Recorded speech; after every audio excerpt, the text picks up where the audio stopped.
Hey, what's up everyone? Today I'm just going to give you a quick PKing guide and some tips. Just go over real basic stuff. Number one, always protect item. Can't stress it enough. I see too many idiots out there going out there, not even in combat. They just think, oh, no one's going to attack me. I can't get KO'd within a couple seconds. And I proved them wrong a lot of times. And I sold a lot of my poly staffs and other crystal weapons. I just dismembered for invention. But as you see here, just yesterday I PK'd 3 of them that I haven't repaired yet. And then I only PK'd 1 crystal bow yesterday. Some of the other stuff I already dismembered. But let's go over some inventory setups. You always want to have some presets. This is my number one preset I always like to use. Mystic Armor, 90k, no biggie. The cape is free. You get that at the Mage Bank in the Deep Wild. Zoriel Staff, I upgraded it to the superior version. And I also augmented it. So if you can augment a weapon, definitely do it. And the number one perk that you'll definitely want to add to it is mobile. I'll tell you why. Because mobile makes you able to surge twice as much. I mean, it's crazy how many people I don't see using surge or using mobile on their weapons. And then when you're running through the wild, you're always going to want to run, like if you're trying to get away or if you're chasing someone, if you can, and if it's, seems reasonable, you always want to surge at an angle. You see that? I just went through freaking walls. Now, the same walls you can't surge through if you're going straight. You just hit the wall. And then the guy chasing you or that you're chasing after is getting away. I mean, you're not getting away if someone's chasing after you. Alright, so, and then, now that we went over that, you always want to surge at angles because you just go through so many more obstacles that way. Yeah. At least, especially corners. Like, if you're hitting, like, coming up to a corner and you're surging, then, for some odd reason you'll like fly through trees and crap like that would usually get in the way. That usually takes longer to walk around or run around. Alright, next big thing is combo food.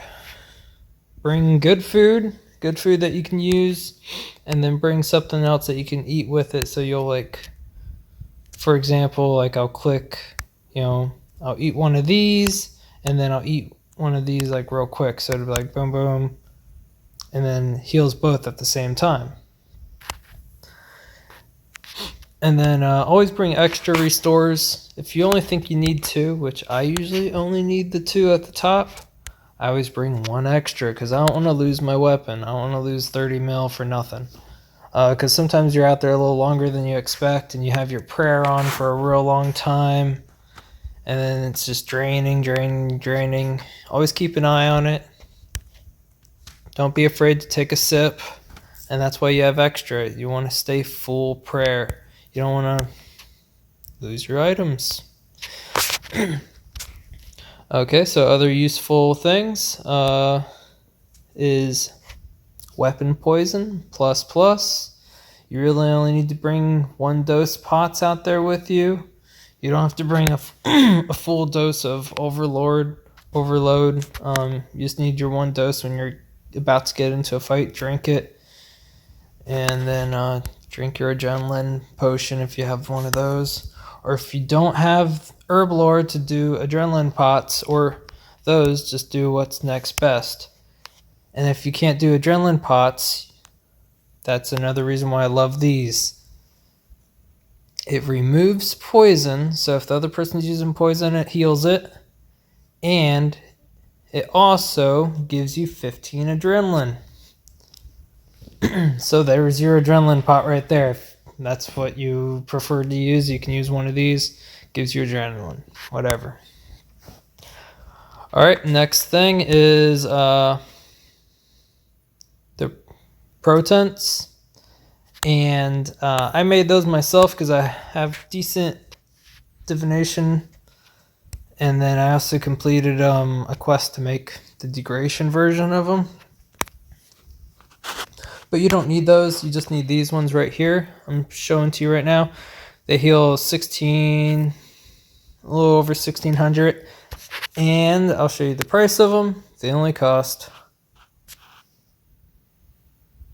1.5k, so like under 2k. You get those, and what they do is they basically heal you if you fall under 20. If they fall under 50% health. So it really helps you prevent from getting, getting KO'd. A lot of people say that they don't really like this necklace, but I love it. The Phoenix necklace. When you fall under 20% health, this will heal you. Unless you get hit by a real big hit and they get lucky, this is going to save you big time. I can't tell you how many times this has saved me in the wild. So I really love it. If you got money to splurge, you can always upgrade from Mystics to the Superior Skeletal Armor, which is more for like DPSing. But mainly because I PK solo a lot of times, I'll just wear my Mystic Armor.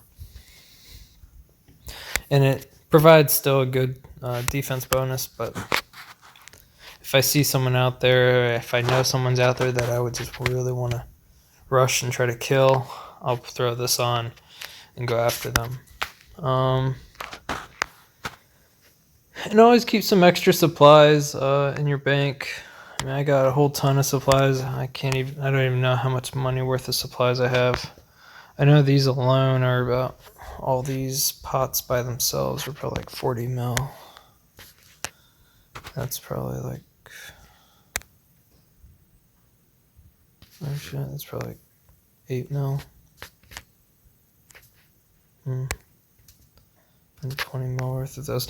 Yeah, I keep way too many supplies in my bank, but these are my Mystic sets. I keep tons of those in my bank. A lot of them I've PK'd too, so I haven't even had to exchange a lot of these to get any more. All this armor has been PK'd, but I hate this armor because it gives no defense. DPS bonus.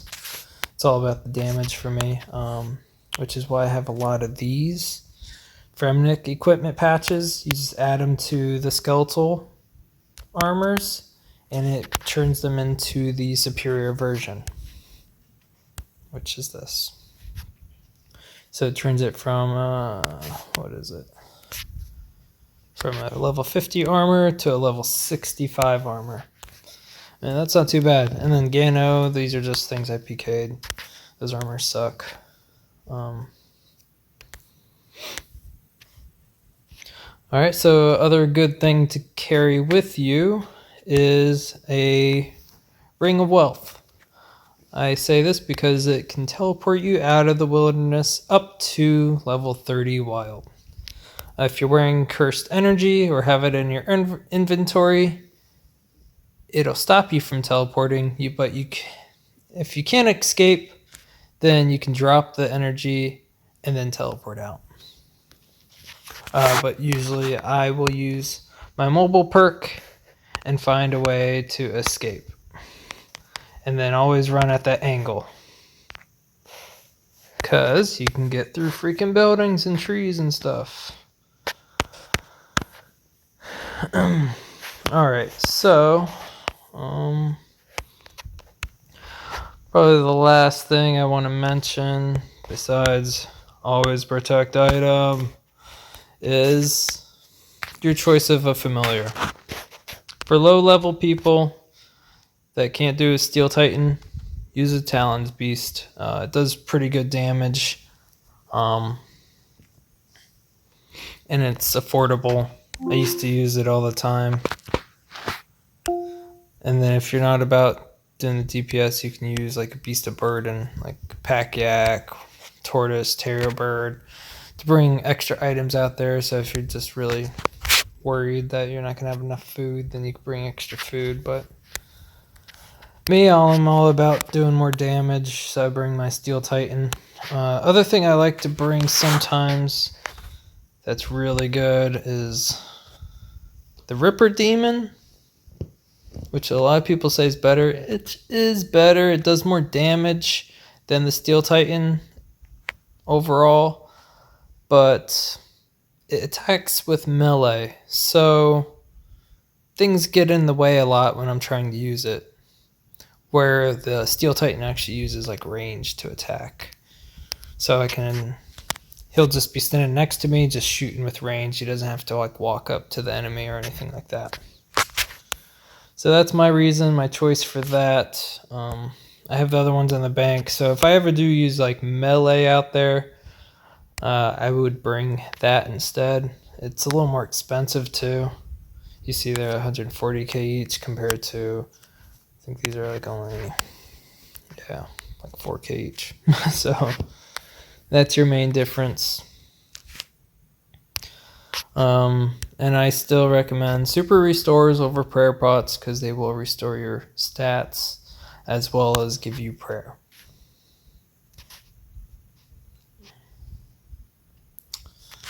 And then down at the bottom you'll see my ability bar, how I prefer to do it. I do because I use Revolution while on mobile, I do my highest damage threshold abilities first, like the double hit, and then I'll use the asphyxiate where I choke him out. Then I have another stun damage after that, and then I have the forget what the heck that's called. What's that one called?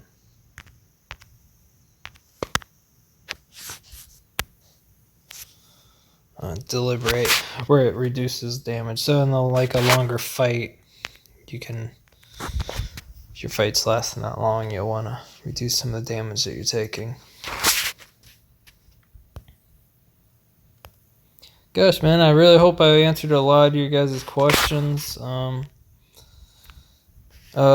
mean, besides that, I mean, if you have to escape, I guess I'll go over that a little bit more. If you're stunned, that's when you're going to want to use your freedom ability. And then that'll last about 6 seconds. And if you're running away, you'll want to use anticipation. But also during fights, you'll want to use anticipation, you know, before you're trying to put out a combo, or before you think they're going to combo you or try to stun you and combo you out, do a lot of damage. Now, if they already are stunning you or choking you with any of their abilities, then that's when you want to use freedom and use it as soon as possible, and keep, you know, try to eat right after you're using it so you don't get KO'd. But yeah, you'll want to use this as much as possible really during fights. As you fight more and more people, you'll kind of be able to time it a little better on when to use it, because there is some time after you use it that it's going to need to recharge. But with both these working together, if you time them both right from each other, you know, they kind of work with each other. And if you're getting choked or anything like that, and you need to escape that still, or get away from the person, then you can always use, you know, your surge, or you can use another ability over here, where you it's from the range bar, and it'll shoot you backwards out of getting choked if you need to. I